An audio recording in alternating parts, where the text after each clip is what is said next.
National Assembly Speaker Nosiviwe Mapisa-Nqakula has been given 7 days to respond to a letter by the African Transformation Movement, and this is regarding a probe into a robbery at President Cyril Ramaphosa's Limpopo farm. Yeah, the United Democratic Movement has also written to the Speaker after former spy boss Arthur Fraser claimed that the President actually covered up a crime which purportedly saw about $4 million in cash being stolen from his property. Newzroom Afrika's Athi Mtongana, I beg your pardon, has those details. The Speaker of the National Assembly, Nosiviwe Mapisa-Nqakula, tabled her maiden budget vote in the National Assembly on Tuesday. Mapisa-Nqakula says Parliament has a 74 million rand shortfall. The composition of the budget should be reviewed to reflect the commitment to build a capable and viable legislative sector in the interest of our democracy and real accountability for executive actions.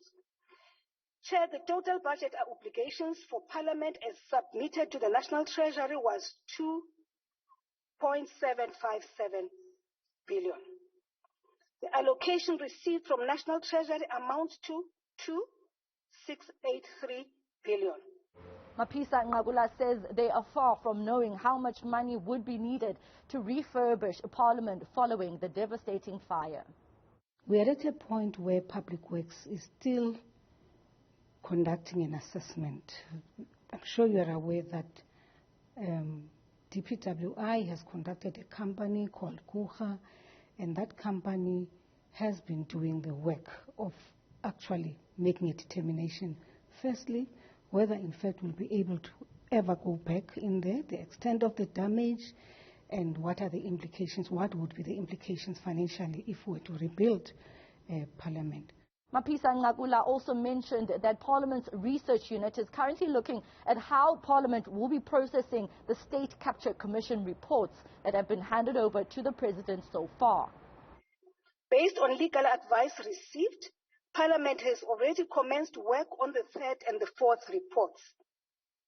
Members implicated while serving as members of Parliament and those who are still MPs have been referred to the Joint Committee on Ethics and members' interest to consider the allegations in order to determine if there was a breach of ethics code. Mapisa-Nqakula also acknowledged that she has received a letter from the UDM and the ATM regarding the robbery at President Cyril Ramaphosa's farm. We are not saying, right, this matter will not be handled by Parliament at the appropriate time. However, you've got to put processes in place, similar, if I may say, to what is happening to the public protector. President Cyril Ramaphosa is expected to deliver the presidency's budget vote on Thursday.